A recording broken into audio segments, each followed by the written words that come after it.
kita ke sesi pembelajaran pada hari ini. Baiklah, untuk hari ini kita akan belajar di bawah unit 15 iaitu sikap yang baik dengan tajuknya terperangkap di terowong. Okey, jom kita teruskan.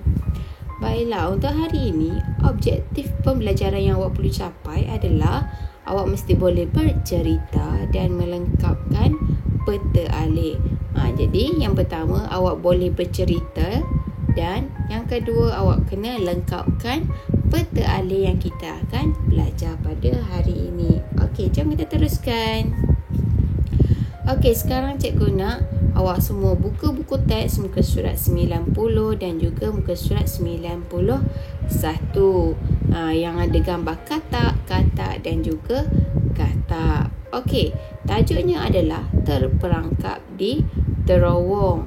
Okey, sebelum kita nak membaca cerita dia. Tapi sebelum kita nak membaca, cikgu nak awak perhatikan ada 8 gambar di dalam muka surat 90 dan juga muka surat 91 ni.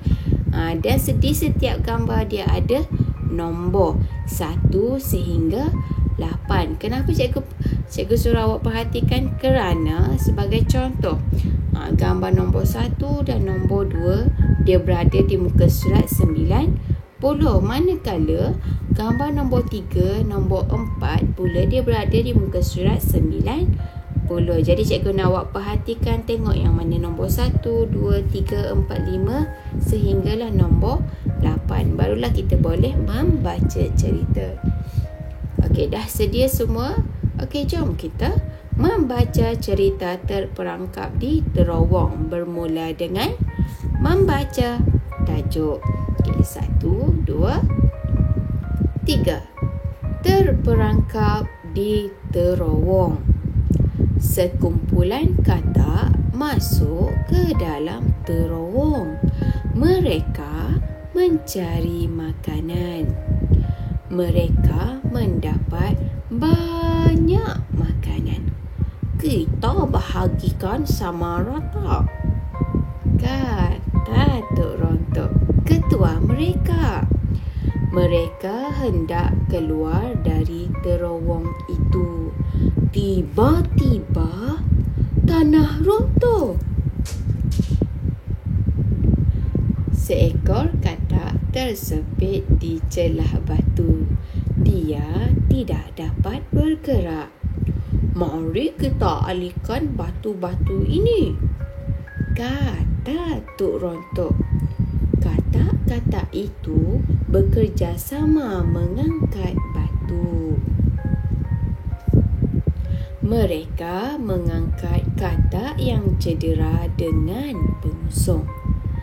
Akhirnya, mereka dapat keluar dengan selamatnya. Okey, itu sahaja cerita tentang katak yang terperangkap di terowong. Okey, sebelum kita teruskan dengan tugasan yang pertama, cikgu nak awak fahami dahulu cerita terperangkap di terowong ini supaya awak dapat bercerita dengan penuh penghayatan. Okey, yang pertama kita tengok gambar yang pertama. Okey, ada sekumpulan katak dia masuk ke dalam terowong. Kenapa dia masuk ke dalam terowong? Untuk mencari makanan. Itu adalah gambar yang pertama. Yang kedua, di dalam terowong tersebut mereka mendapat banyak makanan. Jadi ketua mereka iaitu Tok Rontok ini disuruh bahagikan sama rata. Okey, kemudian semasa mereka nak keluar daripada terowong tu, tiba-tiba apa yang terjadi? Tanah runtuh pula. Okey, nak keluar tanah runtuh. Kemudian apa yang mereka lakukan? Tiba-tiba seekor katak pula tersepit di celah batu. Dia tidak dapat bergerak. Jadi apa yang perlu mereka lakukan? Jadi ketua mereka iaitu Tok Rontok ni, dia cadangkan, diarahkan supaya katak-katak yang lain bekerjasama alihkan batu-batu yang timpa ke atas kawan mereka. Jadi katak-katak yang ada itu pun bekerjasamalah mengangkat batu satu-satu sehinggalah kawan mereka dapat diangkat. Jadi Oleh kerana kaki kawan mereka ni tercedera, patahlah, tengok berdarah ni. Jadi mereka perlulah angkat katak yang cedera itu dengan pengusung. Jadi yang mereka letak di atas bahu ni adalah pengusung namanya. Jadi yang terakhir, akhirnya mereka pun dapat keluar dengan selamat dengan makanan yang banyak. Okey, jadi cerita dia berakhir dengan cerita yang gembira. Jadi apa tugasan yang awak perlu lakukan pada hari ini? Yang pertama sekali, cikgu nak awak buat satu rakaman video, iaitu rakaman video kamu bercerita, mempersembahkan cerita tajuk terperangkap di terowong ini.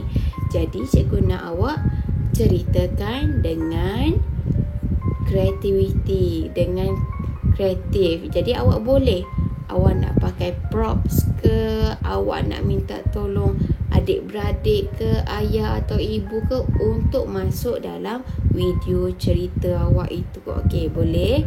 Okey, itu adalah tugasan yang pertama. Okey, jadi tugasan yang kedua pula, cikgu nak semua ambil buku tulis BM1 ataupun buku tulis garis 1. Okey, kita nak membina peta alik. Jadi ini adalah peta alik di mana kita nampak aliran daripada satu cerita ke satu cerita. Okey, apa yang berlaku? Gambar pertama, contoh yang ini adalah kita mulakan dengan gambar yang pertama. Jadi kita ada 1, 2, 3, 4, 5, 6, 7 dan juga 8 kotak. Jadi buku tulis awak tu, cikgu nak awak lukiskan 8 kotak. 8 kotak seperti cikgu buat. Kemudian cikgu nak awak tuliskan apa cerita yang terjadi dalam setiap gambar daripada 1, 2, 3 dan 4. Okey, 4, kemudian dia akan turun 5 di sini. Awak nampak anak panah dia mesti pergi ke kanan, kanan, kanan, kanan. Kemudian dia akan turun bawah, dia akan pergi ke kiri dan dia akan turun bawah. Dah turun bawah, kita jumpa kotak yang ke-5. Selepas kotak yang ke-5, kita akan letakkan anak panah, kotak, anak panah, kotak, anak panah, kotak. Jadi kita tengok balik buku teks awak, muka surat 90 dan 91. Okey, sebagai contoh, gambar yang pertama adalah mereka sedang masuk ke dalam terowong. Jadi awak tuliskan masuk ke dalam terowong. Okey, kemudian selepas mereka masuk ke dalam terowong, apa yang mereka buat? Mereka mendapat makanan. Jadi awak tuliskan mendapat makanan. Kemudian selepas mereka mendapat makanan, apa yang terjadi tadi tu? Tiba-tiba apa yang terjadi? Tanah runtuh. Jadi yang ketiga, kotak yang ketiga awak tuliskan tanah runtuh. Selepas tanah runtuh, apa yang terjadi? Tiba-tiba kawan dia, seekor katak tersepit. Apa dia tersepit? Kaki dia tersepit. Jadi tuliskan seekor katak tersepit. Begitu juga untuk gambar yang keempat, kelima, keenam, ketujuh dan juga ke-8. Jadi awak tuliskan dengan penghayatan awak sendiri, ataupun awak boleh tengok apa yang cikgu tulis untuk yang gambar yang ke-5, ke-6, ke-7 dan juga ke-8. Okey, jadi itu sahaja tugasan awak pada hari ini. Jadi ada 2 tugasan, 1 rakaman video dan yang kedua adalah melengkapkan peta alik. Lukis peta alik ini di dalam buku tulis BM1. Jangan lupa tuliskan tajuk terperangkap di terowong dan juga hari dan tarikh pada hari ini. Okey, itu sahaja daripada cikgu pada hari ini. Sekian, terima kasih.